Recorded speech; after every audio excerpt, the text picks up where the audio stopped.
Welcome to the Witches Movie Coven. Thank you for tuning in, everybody. This is the Witches Movie Coven, witches talking about witches in movies. So grab something to drink, grab your magic wand, and maybe a cloak or two on this one, because we are going to talk about the movie Little Witches. My name is Patti Negri, and I am one of your 5, 4, sometimes 7 hosts. They come, they go, depending on internet. You might know me from the Witching Hour, my regular podcast, or from Ghost Adventures, or Portals to Hell, or a lot of YouTube. But right now, right here, I am a witch in the Honorable Witches Movie Coven. Richard-Lael, who are you?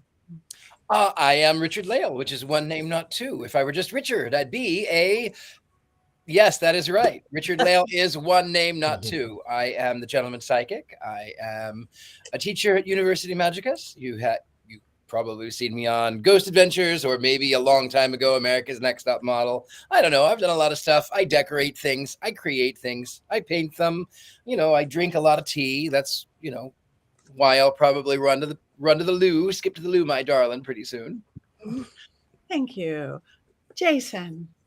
I'm Jason. You probably don't know me from any TV show other than this, but I have written a lot of books. Here's one of them, because it happened to be nearby. That's a book about you. I've written 9 books for Llewellyn, and I'm often on the road speaking at witchcraft and pagan festivals across North America. Woo! Thank you. And Heather. Hi, I'm Heather Greene. I'm the author of Lights, Camera, Witchcraft, a definitive guide to witches in American cinema and television. I am an acquisitions editor at Llewellyn, so I work with the authors like Jason and other many witchy authors. And I was also a journalist who focuses on the occult and witchcraft and all things in between. And I am also a part of this wonderful coven. And we are very, very opinionated. Oh, and here she goes, Gigi. She may be flipping in and out depending on internet, but we have a very, very special guest replacing Courtney just for today is Gigi. Tell everybody hi and who you are. Hi, everybody. I am Gigi from Paranormal XL Podcast and Killer Kitchen Chronicles. I'm just a little bit of everywhere. And that's it. So we are talking about, thank you. Hi, Gigi, everybody's saying. The movie, Little Witches, I just saw it for the first time last night or the night before, I can't remember. Was it 1996 on that one? It was. Now, maybe not everybody's seen it. Hopefully all of you who watch our show regular. Number one, we want to thank you for watching to our show and telling your friends and coming back the week after week. We appreciate it, because otherwise we'd just be here talking to ourselves with our goats in hand, sad story without you, like Colin and Amy and Mary and Robert. Okay, anyway, this movie, I'd never seen it before, 1996. But if any of you perhaps haven't seen it, Richard-Lael, do you have an unbiased synopsis of this fine? I do.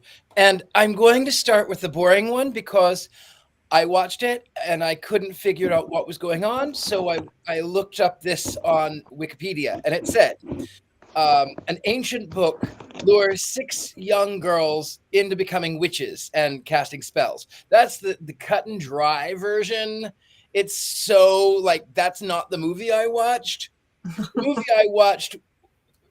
I watched, well, it was softcore. I will not say the rest of it. It was definitely softcore. It has everything that you would desire in one of those softcore films.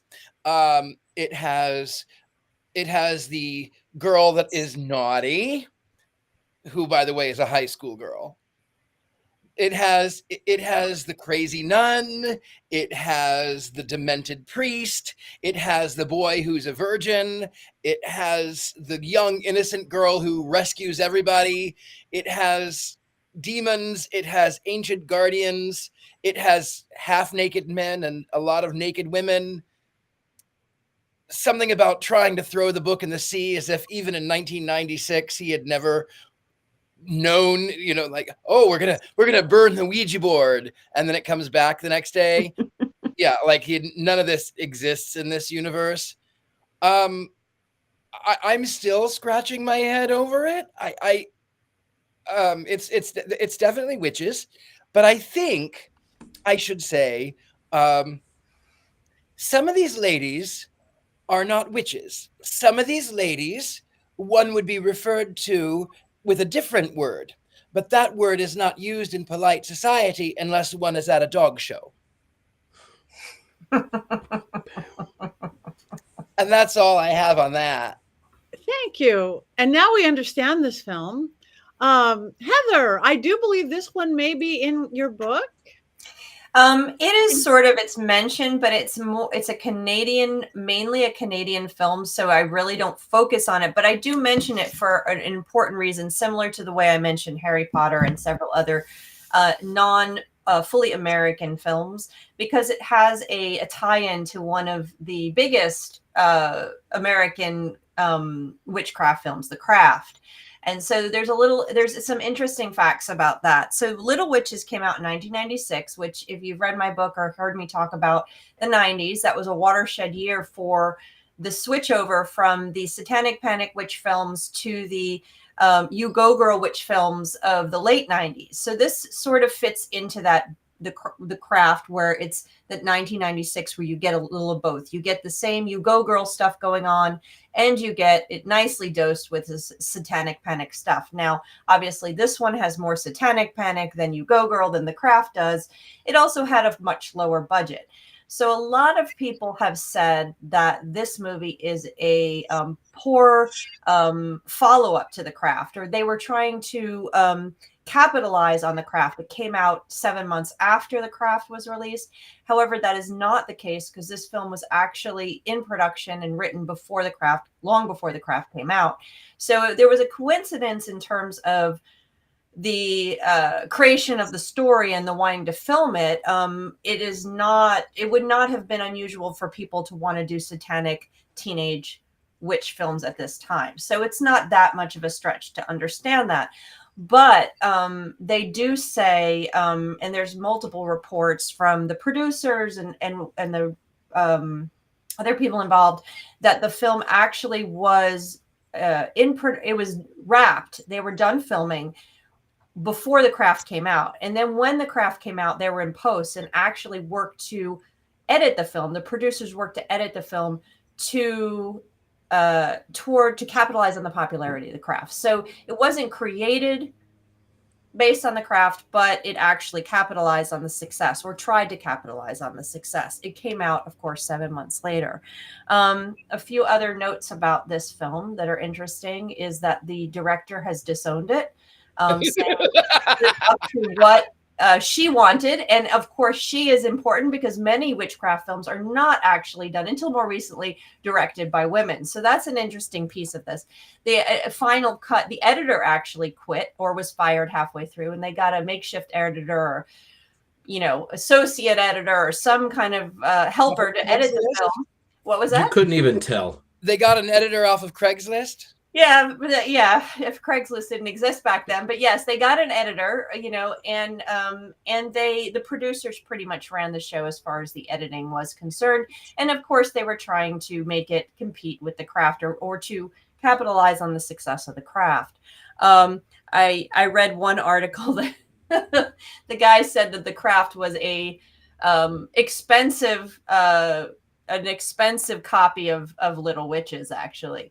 So you see some different things, and I think of what Richard-Lael was picking up on there is not so much soft core, but I think if the early 70s witch films and the late 90s You Go Girl witch films had a love child, it would be this film. I think that's the best way to describe it. There is actually a pretty decent cast in it that you will recognize some figures, some characters. There's Zelda Rubinstein, Clea Duvall, and Jack Nance, and a few other folks that you might recognize. So it's not low budget, but it's not totally low budget. So it's a very interesting one to talk about. And I think it's a very interesting one to talk about, since it's poised right at the time when things were changing for representation of witchcraft and witches in films. So this is why this film becomes important. So I'll leave it at that, and we can start discuss. I'll save my opinions and stories and all of that good stuff for later. Let's just hope that the director's cut is There is released at some point. There is no Because done. I am There's sure no that director's her cut. vision is incredible, and that it would be an entirely different film, and probably a cinematic masterpiece that we have been deprived of. Just sadness. The whole show will now be sadness on my part. Sadness. There is no director's cut. She is turned away from it. There's no director's cut. There's not even an editor's director's cut. There's not even. It's the producers. These two young guys that. That explains it. You can let me hope, Heather. Let me hope. You know what? You can. If Courtney can dream about a second Killing Tree movie, then you can dream about a director's cut for Little Witches. So when did the director leave? Does anybody know? Was it like after shooting or when they saw the edit? She didn't leave. She didn't leave. She's just disavowed it. So she's just said they just took over and I'm done. They didn't. This is what, I had to read 4 or 5 different articles. I'd have to get back and we'd have to dig into the production notes and stuff to find out what happened. But apparently she and the producers did not get along right from the start. There's some stories. The actors say they won't talk about what happened. So this is, many years later, we'd have to do some deep dive journalism to find out exactly what happened. But it seems like the producers and director didn't get along right from the beginning. And the producers are the ones who wrote the script. She had a different division, and it all went crazy from there. Hopefully being on our show will reignite interest in this masterpiece. And so we will get closer to that director's cut. People will start talking about the movie again. And then we'll have like a sequel, maybe older witches or middle-aged witches or something. Just to see where everything ends up. I'm all for the middle-aged witches. They're see all... where their breasts have fallen. The beautiful naked young breasts have fallen. Mm-hmm. Just no more rock hard bosoms. It was pretty though. It was pretty. It was beautiful. I especially liked the construction workers. I thought they were very pretty. They were yeah. Take off your shirt again. Take off your shirt again. In there. I already had it on, but I'm going to take off my shirt again. I love that. Yeah, they were beautiful and the girls were beautiful. I did think that all the ritual scenes, which were pretty and this and that and weirdly cut, but I kept going, I think they already played that one. I think that I saw that 3 times already. Is this on a loop? We just gone back and did it again. That's what it felt like to me. It seems like there was a couple scenes like that. Yeah. That there definitely were. And then at the beginning, of course, I'm like, okay, everybody in the house, we need to watch this movie. Okay, kids in the house, out. I was like, okay, not a family movie. Sorry. Of course, my 16-year-old was like, Mom. I'm like, no. Let's... Mommy's doing research. Because these girls are supposed to be what, 16 or 17 years old? Yeah. They're little girls. Hopefully they're 18. This is their senior year, right? I mean, it is Easter. So if it's their senior year, they could be very close to being all 18. And let's hope so. Because I despise like naked high schoolers in films. That's gross, especially by 1996. It's gross. Yeah. I was nowhere near 18 when I graduated. I didn't jump. You're just still 17. I was early 17. That was a January birthday. Mm-hmm. I assume everyone's my age. Well, then the construction worker during this.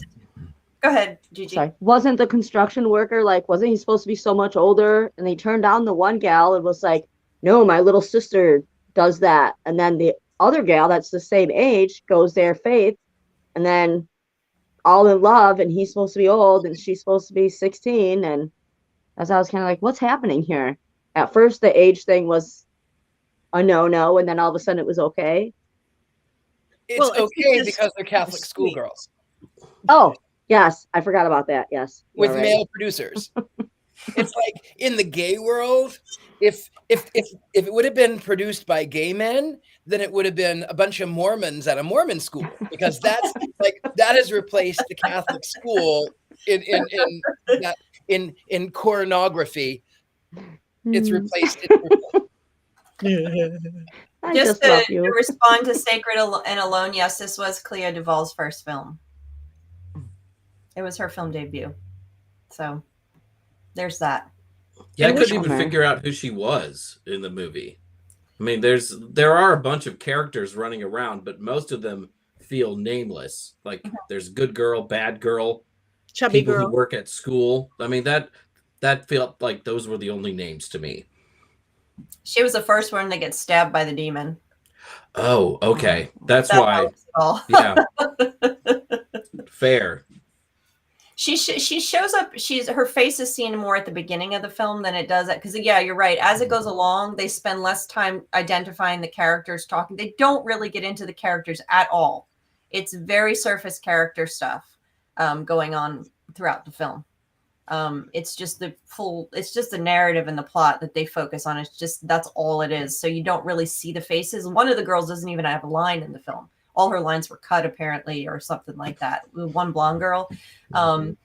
So, but don't you find it strange too? I mean, even in 1996, I know computers were more rare in 1996, but the naughty, hopefully 18-year-old bride of Satan, she asks to borrow the nerdy girl's computer, and she's like, "What for?" And she's like, "Just stuff." Okay. I mean, if someone wanted to borrow my computer, I'd go, no. And she takes it down to the ritual site too. Like it's a laptop. And all I can think of from 1996 are like those candy-colored Macs back in the day that were huge. Yes. Like I can imagine, like, let's get the wheelbarrow out and go see Satan down there, right? And then we can use the computer while we're there. But it was made in 96, so it wasn't like it was made in 2006 trying to be 96. So they must have known what computers were in 96. yeah, Yeah. Knew, they had a laptop.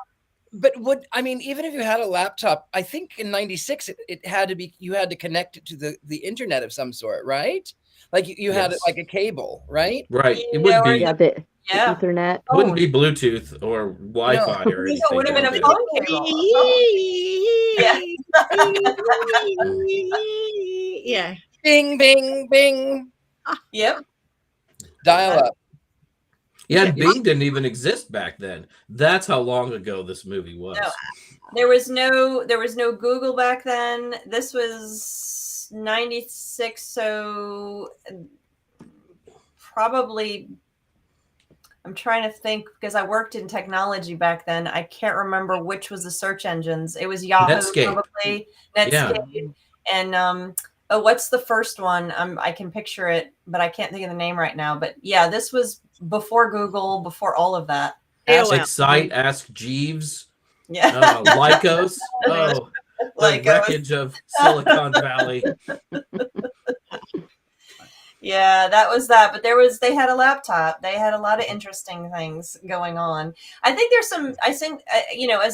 there's a lot of problems with this movie, obviously, that we're talking about. But I think there's some interesting things too. And I'm going to just say is that I saw this movie when it came out. So probably on VHS. I was in school, and this movie was one of the movies that made me realize that I needed to start studying witches in film, because I had started practicing and getting involved in the occult several years earlier in college, obviously, like many people's stories. And it hadn't been that long. And so I was really, very interested in everything witchcraft. So watching a movie like this was exciting, despite the fact that it portrays witches as agents of the devil. It's not a positive representation of witches. But between I'm this an agent of the devil. Yeah, but a positive one, Richard-Lael. I see you as a positive agent of the devil. That is also true. So, I know that's a nuance that maybe people don't appreciate, but I do. So, but this was fascinating to me. And being in film school at the time, and between this film and The Craft, and then the start of Buffy the Vampire Slayer and Charmed, and just start rolling in that direction, I realized this is what I want to study. I want to study these representations. And why is this film different than The Craft? And what makes this film different from this? So this really started to pique my brain in understanding the sociology and the history and witchcraft and everything. So as problematic as it is, this film for me was something that started me down a certain path. So that's how I look at it. And I didn't mind it when I watched it originally. I thought it was, this is fun. This is like a stupid fun movie. Rewatching it again, I laughed. I was like, oh my goodness, I remember this so well now.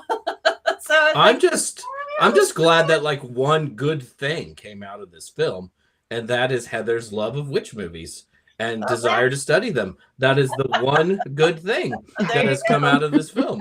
And you know what? How many witch movies do we see that have naked bodies in them, that have a naked body that doesn't fit the norm? They actually filmed the larger girl naked, which never ever happens. Sort of. If you watch closely, not that I watch that closely, all of her like really private parts are covered up the whole time. Like they don't linger on her, and that she was shot in such a way that there is no nipple. Because I thought that was really fascinating that there was a different sized woman there. So that's where my eye went the whole time, because I wanted to see if they were going to be honest about it.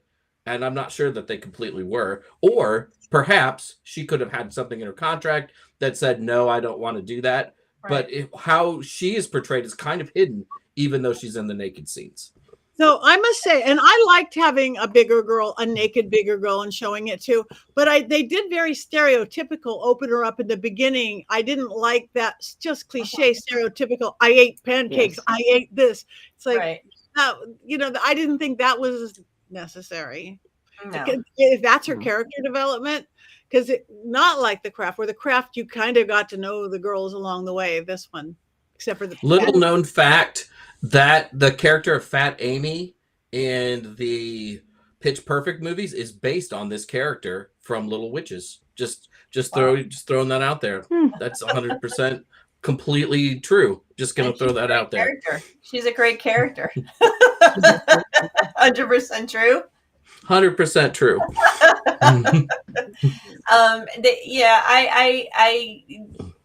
One of the differences between The Craft is you'd actually get a good character.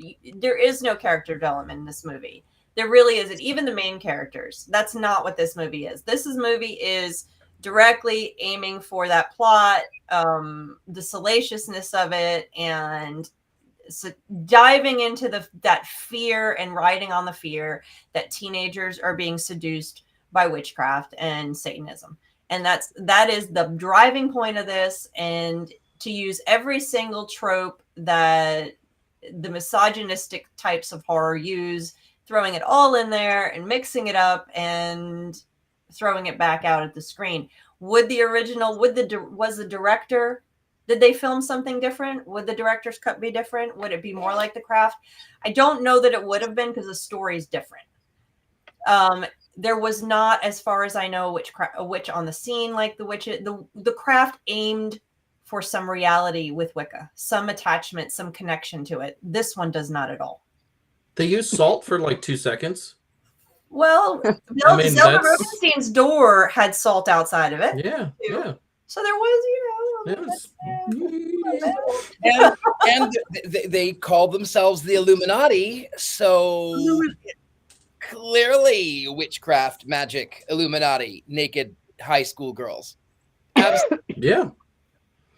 Yeah. If they would have been college, they have college class? It would have been less weird.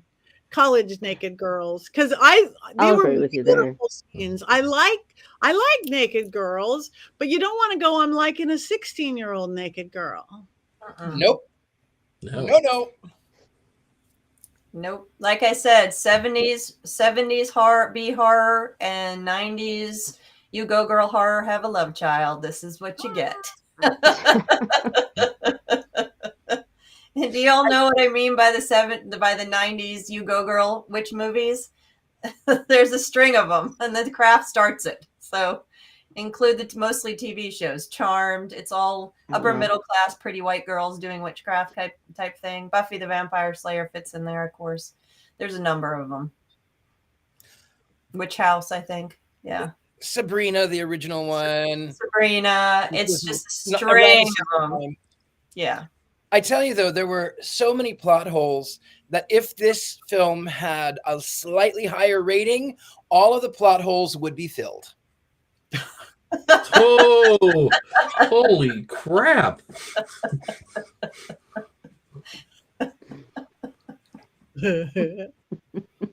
That can't be topped the rest of the night. Thanks for watching the Witches Movie Coven. We'll see you next week. Did nobody see this when it came out? No. Wow. How was it on my radar? I mean, I don't remember it being hidden, or it was just like going to the, video rental store and there it was. No, I No. Yeah, no, I didn't. I was a witch. I didn't go, and I like witchy movie, but that one got past me. I didn't go into that room in the video store, Heather. I just didn't. It was in the normal. It's rated R. I actually did. I remember going to Blockbuster, and I liked horror. I didn't watch this film, but it would have been around the time that it came out, 96, 97.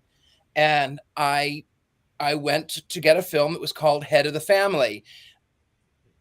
Do not watch that film. This is like The Witch from the Sea for Courtney. Head of the Family is it's like this film. It's like tonight's film, only worse.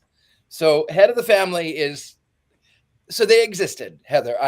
They up and down those same aisles. You and we were on the same page. Yeah, it was just a witch film on the aisle. I probably rented The Craft and then saw that one and looked for other ones that are just like it. And this one came out, and it's interesting that they were timed so closely. But again, this one has the residue of the Satanic Panic on it far more than The Craft does. Although The Craft has a little bit still, but not like this one.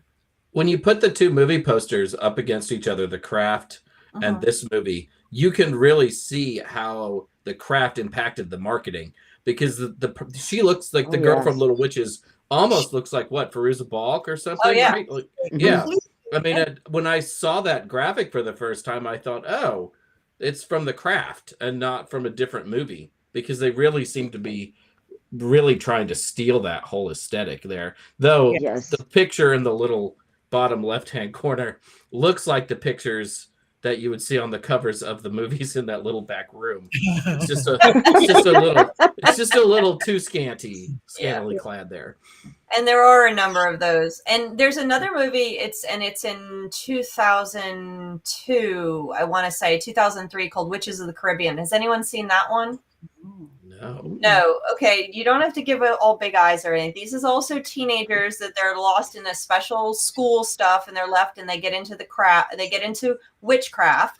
And then they all change their dress at some point when they all get involved and do their first rituals on the beach. Beaches are in all these movies.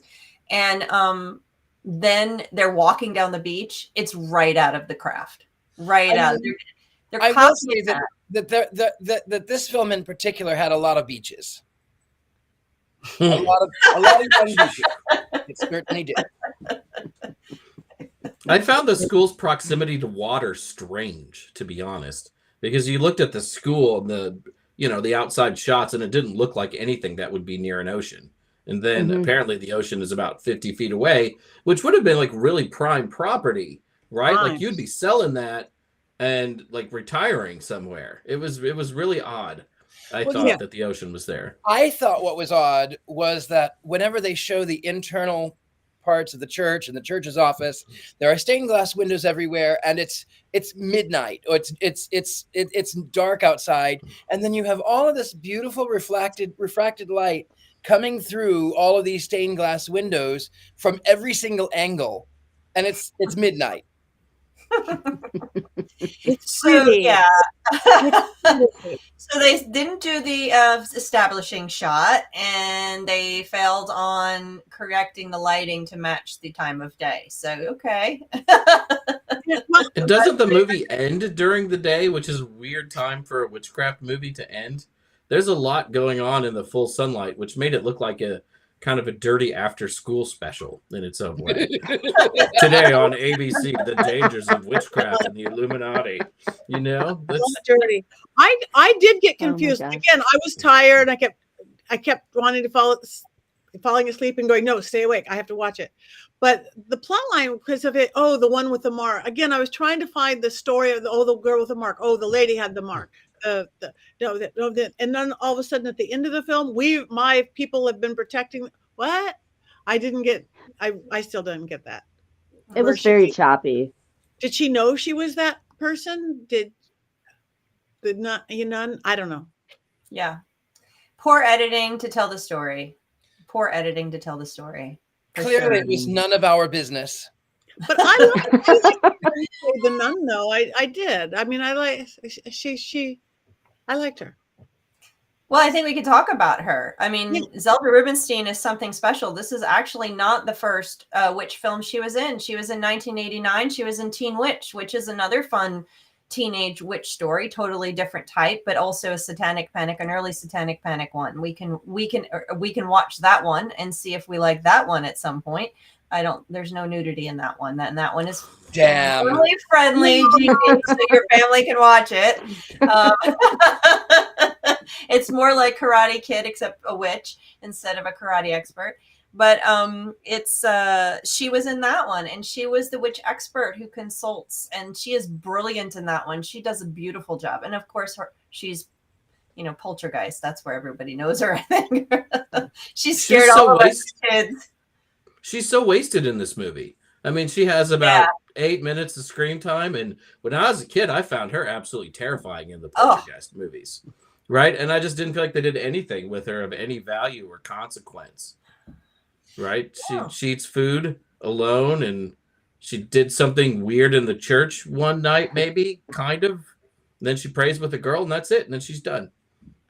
Yeah. And that's another point that suggests that the producer didn't cut the film properly, because why would you have her and some of these other actors if you were going to produce a film like this? It makes no sense. I mean, that had to be their whole budget. Mm-hmm. Well, it certainly wasn't spent on the demon. You didn't like We had dry ice. I kept thinking that when talking about the location and this beautiful old church and building, I'm like, oh, they're in Santa Barbara, which is like a super expensive part of just above LA, because that's the only place that a cool old building, Spanish, whatever building would be on the beach. So this is a high-end church and school. Well, you would think so. Those girls are living there. It's a private school, so it's got to be something that is considered high end, and they have wealthy parents. And they're all abused. There's something wrong with them. That's the same as the craft. There's a reason that they're there, and there's a reason why they turn to magic. You have that scenario playing out, but it's undercut by the rest of it. It's undercut by the amount of nudity. It's undercut by the bad cuts, the poor storytelling. But they all have struggle with something, and that's of course lost. I thought this was like a cheap school because I could only see 3 employees there the entire time. That's true. That's Like, because where's the staff? Who's cooking dinner? Like, what's going on? Is there a maintenance crew or anything? Who are the teachers? There's nothing. 3 people run that whole school. Well, it was spring break, wasn't it? It was, so everybody else. Yeah, Easter break or whatever. Should still be some people around. Gotta have somebody there. It's just wasn't our business. None of your business. That's None of right. our business. There was a lot of haughty construction workers not doing a lot of work. except taking off their shirts. Taking off the shirts is hard work. Catcalling at a minor is hard work. Oogling a minor, taking her clothes off on a balcony is hard work. Turning up the radio, that must have been extraneous. Yeah. Dancing, they danced. One of those construction workers, though, said he was going to Stanford, though, too. So, like, he can't work too hard because apparently his night job is driving up to the Bay Area from Santa Barbara and going to Stanford in between his construction job. So it doesn't leave you a lot of time to date. It's tough. It's a tough job. Tough work.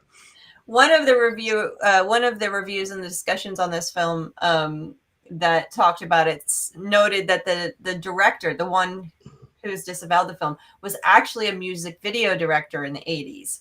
And they said one of the music videos he directed was "I Feel for You" by Shaka Khan. Shaka Khan, thank you. I'm like picturing her. She's a Shaka Khan "I Feel for You" video was one of her credits. So she said, they said that this one reviewer said that the movie has points where it feels like a music video. I don't know if anybody picked up on that. It was very much like a music video. Yes. It reminded me so much of "Turn Around." Every now and then. Yeah. Yes, it reminded me very much of that music video, excepting again, they were girls and not boys because, heterosexual fantasies. Can we talk about the music in this movie for a while? Because it is the worst music I've ever heard in a movie. Right. The background music is terrible. The pop songs felt like they had stolen them from online, but online didn't exist yet. So I assume somebody gave them a tape while they were walking somewhere, and they were like, "Oh, let's put this in there." It's really like laughably bad all the way through. Like they didn't want to license anything that was worth, more than 50 cents. And not the rapper, by the by. They couldn't afford 50 cent. Oh. Like if they had gone downstairs though into the Illuminati room and Into Club had started playing though, I would have totally freaked out. That would have made a great movie, It would have spiced it up a little better. That would have been baller. That would have been baller. Most definitely. Yeah, the music. When you said we got to talk about the music for a few minutes, I'm like, there was music. Why? Call it that. It was so bad, and it was so poorly mixed too. It was like hard to hear what the actors were saying at certain points because the music was like louder than they were. It did again. It felt like an after-school special or straight to VHS movie, which it was, I think, right? Or was it in a theater? You know what? I think it was in the theater, but not for long. And I tried to get the numbers on this film, but they aren't appearing easily. And I was going to have to do some deeper research to get the numbers on the box offices. And I just felt like I wasn't going to bother. I believe usually it's reported as being a direct to VHS, and this one isn't reported as that. I did not see this I did see it when it came out. I did not see it in the theaters. I know it came from coming from a Blockbuster or the before Blockbusters. Do you remember when there was a time when there were mom and pop shops and they do 5 for $5? I loved for 5 for $5, guys. I would go $5. I get 5 movies. This probably was one of them. I grabbed 5 movies, and that would be my weekend. I know you guys are thinking, that's what you did on the weekends. I was a film nerd. Yes, that's what I did on the weekends. This was probably one of those 5 for $5. Or as a Canadian movie, maybe it only played in Canada for a week or two or something. Yeah. I don't know, but yeah, but it's but it's poor. Like it just, you compare this to The Craft, right, from earlier in the year. The characters are developed. It looks good. It sounds great. The Craft has an amazing soundtrack. It looks good. These movies are night and day different. Yes, night and day different. The Craft is brilliant, and this one is Kraft. I think that is an insult to Velveeta cheese, to be honest.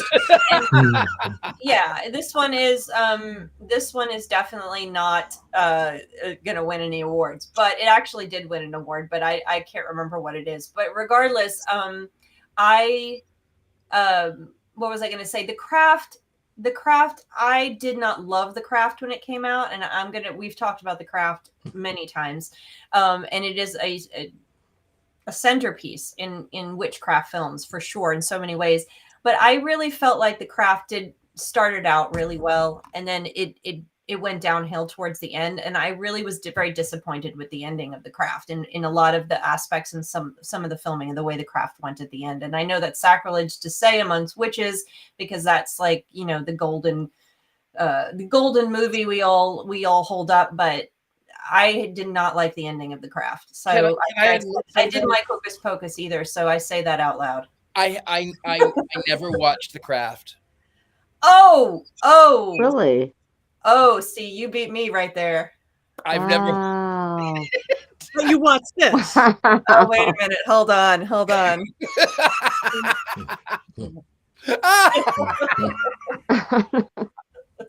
Yeah. You got to watch it. You just have to watch. You have to watch it. It's just a standby. It's a standard bearer. It's a centerpiece of all of witch films. It's one of the ones that I would say if I was to do a seminar in witch films, this would be The Craft would be on it. And I'd probably actually mention Little Witches and I would mention Little Witches and Witches. Now, Jason's shaking his head, and I will say this over and over again. You got to watch bad ones to know it's good.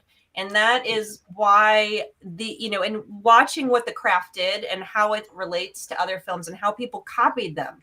And that's how important The Craft was. Little Witches changed its marketing and changed its editing to try to play off of that. Witches of the Caribbean is not a good film, but it tried to do that. But when you say the names of these films, you give them power. And sometimes it's best for things to be forgotten. I don't think this needs to be. I don't agree with you when it comes to bad actors in politics. I completely agree with you, Jason, or in any social situation. But when it comes to film, I don't agree. I think it's really, really good to watch bad films. I think it's good to see art, because sometimes you like a bad piece of art you like a piece of art other people don't like. Like The Killing Tree. Like Time Bandits. I think Time Bandits is terrible, and Patty loves it. I would rather watch Little Witches than Time Bandits. Oh, I think you're right. I would too. That is so true. I didn't love this, but I didn't hate it. I didn't hate it. That is a step. I didn't mind it because, again, it was pretty. When she got past the high school, it was pretty. I liked the pretty ritual scene. So except for that, again, I think they repeated the same scene a few times. Other than that, I didn't mind it. All right. Anybody else have anything to say about this fabulous film? The the music discussion went long. No. See, I watched it twice. Oh, and I did that because I thought I may have missed something. Because I'm like, well, wait a minute, because I know my attention span doesn't last very long, but I'm like, okay, let's do this. And like Patty mentioned, it seemed like they were repeating scenes, so like the choppiness, so that like messed me up. So I'm like, well, no, now I have to rewatch this. And like I'm trying to get quotes, and I'm like, I got nothing. There's nothing quotable to requote from this movie, in my opinion. Like, as I was like, well, the one thing, like Faith said, I don't know where I belong. We've all been able to say that. So, okay, that's relatable. And then the other funny one was Welcome to the Pleasure Dome. Like, that's, I'm like, okay. But yes, I did. I sat down and I watched it twice. And I didn't miss anything the first time. The second time, I feel like you deserve an award or something for watching this twice. That is above and beyond. I mean, there are people in this coven who don't even finish some of these films. So I bow to you and your greatness. Huh. I saw it twice too, Gigi, but I had 20 years in between the two watches. So, yeah, a cat's off to you on that one.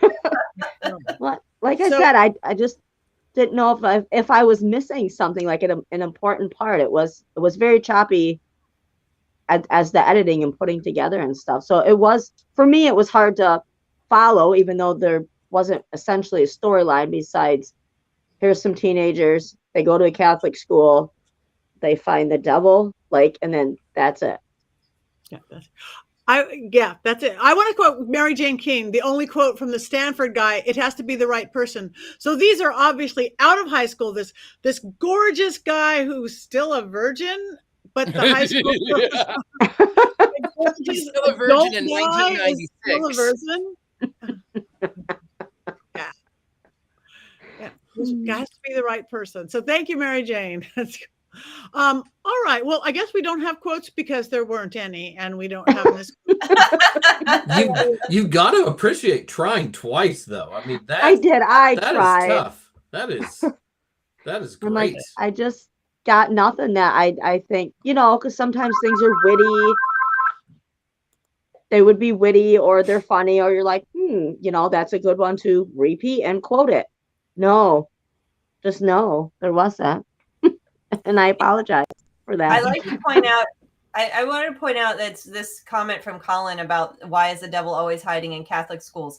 This is actually a trope, or a narrative trope, that is very popular, especially in the late 70s, where you start to see a lot of movies come out after the popularity of Carrie. You have Satan's School for Girls.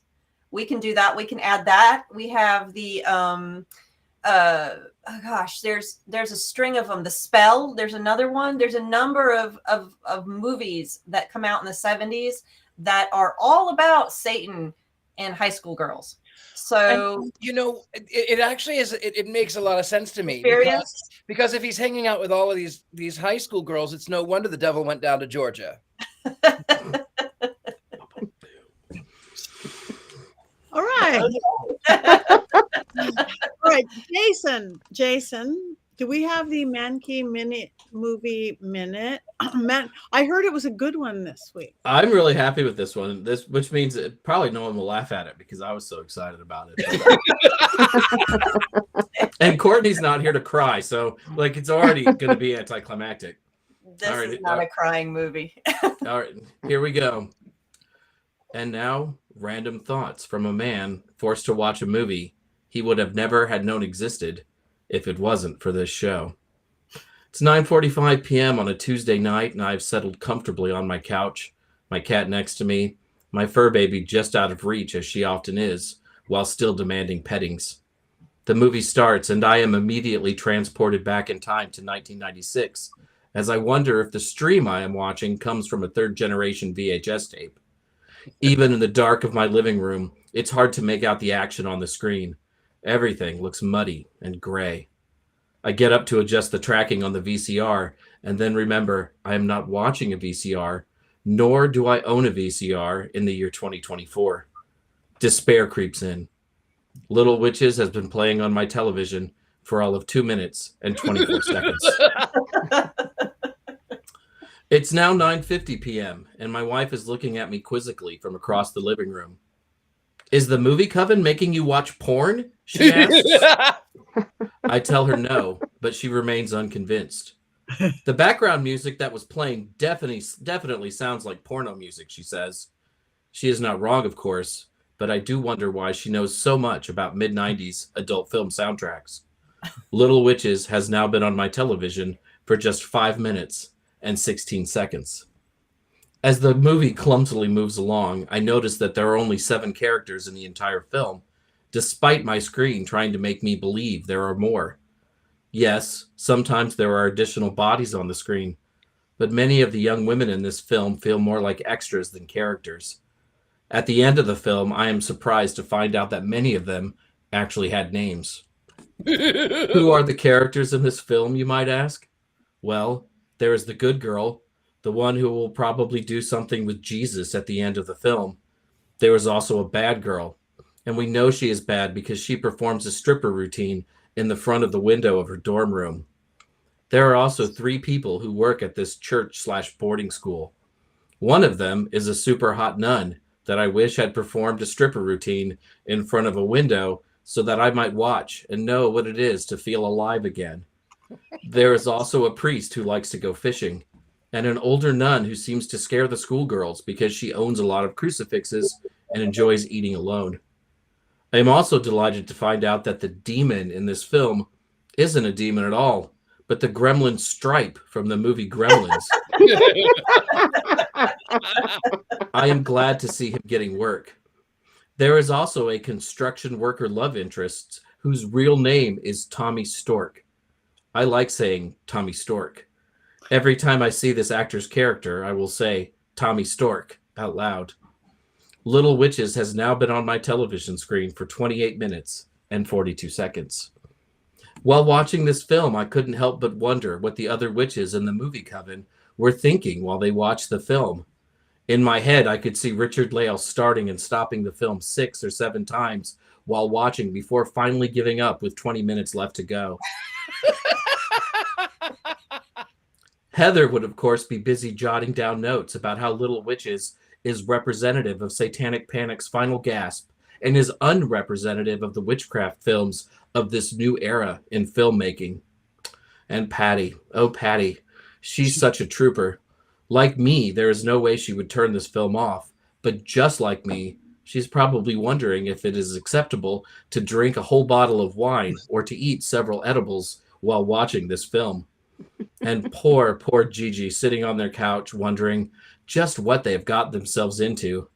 Don't worry, Gigi. I often think that too. No doubt the rest of the coven would be thinking that I would be singing boobs and butts, boobs and butts, boobs and butts. And of course, I did. And then there's Courtney Buckley, the luckiest of us all, because she did not have to watch tonight's film. I envy her and her innocence.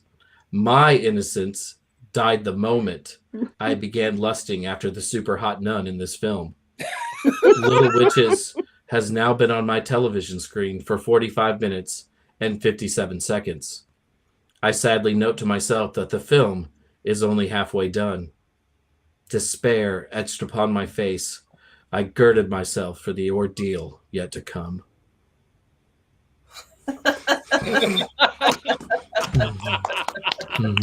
Brilliant.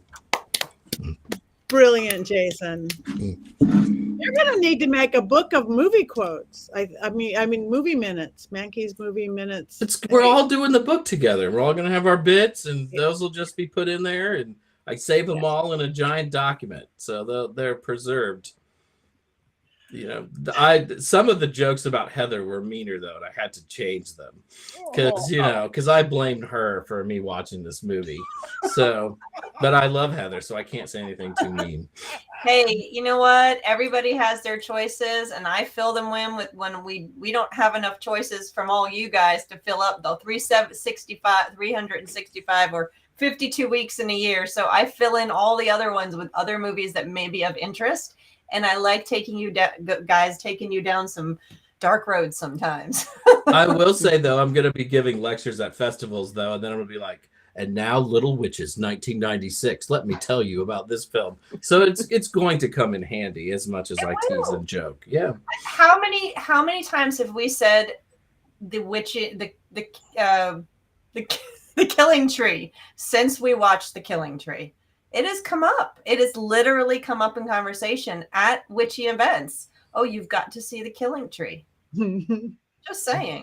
That's such is the power of the Witches movie. How little were these witches, though? Like when I think of Little Witches, I think of Wendy the Good Witch, who is ostensibly a little witch. Like she's literally a little witch. I even think of maybe the Munchkins in The Wizard of Oz. Those are not witches, but they're little. Even Time Bandits, they're little witches. But these are not so little girl. They're not little girls, and they're not short girls. They're not. I don't get it. Little witches, little women, little witches, little women. When I think of Little Witches, I think of 16-year-old strippers at Catholic schools. So it made perfect sense to me. Mm-hmm. All right. Well, next week, Xanadu. Xanadu, 1980. Everybody find it. Sorry, Lisa, you weren't able to find this one. It took me a long time. I had to get a link to YouTube to find the Lisa, one. I'm glad you didn't find this one. Okay, so Yeah, we have enjoy the small victories, Lisa. That's we how do I have see one it. more thing to do. Everybody, wands up, wands down. Shame. Shame. Shame. That's This a is our show we first had to ever quit. almost unanimous thumbs down, or wands down. That's almost a unanimous wands down. Okay, wands neutral for Robert. Well, I said I didn't see. Mine is not this. Mine is this. You know, I didn't hate it. I guess I could do that because I did have fun with it back when it came out. I did enjoy it, but I don't think I enjoyed it as a movie. Kelvin's got wands up and horns up. I understand that. He must be singing boobs and butts while he's watching this movie. Beautiful boobs, beautiful butts. Yeah. All right. So we're tending towards down on this one. Let's see what we do with Xanadu. Well, we have a couple seconds left. Anybody have anything they have coming up in the real near future we need to tell everybody about? Okay. Go ahead, Patti. I'm leaving for Romania after next week's show. I'm so excited. Yay! Romania, and then a vampire party in Paris, and then Penhurst for all you Americans coming back, Penhurst Paracon, and then a whole witchy weekend in Dallas, Texas. All of that by the end of May. So go to my website, pattinegri.com. Thank you, producer Rob, for this beautiful layout of what's going on. So I'm going to be everywhere in the world, so you guys can come see me. And of course, my Witching Hour podcast and everything else going on. So that's all I'm doing. I'm leaving. Bye. Okay, Gigi. Yes, I have lots on my schedule as well. I didn't pull it up to do things. I actually 2 weekends ago, I stayed in an old convent, so it kind of fit in with this. It was down in Niles, Michigan. We stayed there for the weekend. Lots of fun, lots of history. That's the stuff I like to go do on the weekends. How conventional. Yeah. Is it your birthday, Gigi? On Monday, on Earth Day. Yes, thank you. What's that? We are not going to sing. We are never going to sing again. We will never sing again. No. Okay. All right. So thank you. Richard-Lael. That is me. I am Richard-Lael. I am here in New Orleans. I do readings here in my haunted home. I do readings down in the French Quarter at Apothecary, where you can find me there. You can find me also, if you want to know magic, you can find me at University Magicus, magicu.org. And this week we're going to be talking about sigils and symbols and all kinds of wonderful things. And that is this Saturday. Oh goodness, I think it's 11 a.m. my time, so figure it out. That's what I do. Thank you. UniversityMagicus.com, magic with a K, or magicu.org. And I'm teaching a puppets class next Tuesday, so that's great. So moving on, we teach all this witchy stuff at the school. So, all right, Jason. It's getting quiet for me, and I'm really excited about it to be home for a while. My next big event is the North Dakota Grand Sabbath in the bustling metropolis of Animus, North Dakota. And I was just in Tennessee last week for the Pagan Unity Festival. At home, I'm rapidly finishing up the Raymond Buckland biography, which you will see next May. I'm very excited about that. Thank you. And Heather. Well, I am here's Gladys, and we are going to be attending Mystic South, and I have that's in July in Atlanta. It's gearing up. Where I'm really excited. I'm honored to be part of the board, and also going to be doing my haunted doll and puppet class. And Gladys might be making a live appearance along with lots of other dolls, my Annabelle and my Clarabelle. We call her Clarabelle, and some other ones. So come out to Atlanta to Mystic South and join us for 3 days of witchy stuff. And other than that, I'm working with my wonderful authors every day, and which I love. And I'll some writing some articles. Her dead eyes scare me. Oh, they're beautiful. They're not actually. They're just very dark, so you Her can't. They look vacant solid from dead the eyes. camera. She actually does not have Oh. dead eyes, right? She's No, she's so pretty. She's gonna haunt my dreams. She and Robert are gonna like team up, and like it's gonna be Nightmare on Elm Street, except on the Oak Court where I live.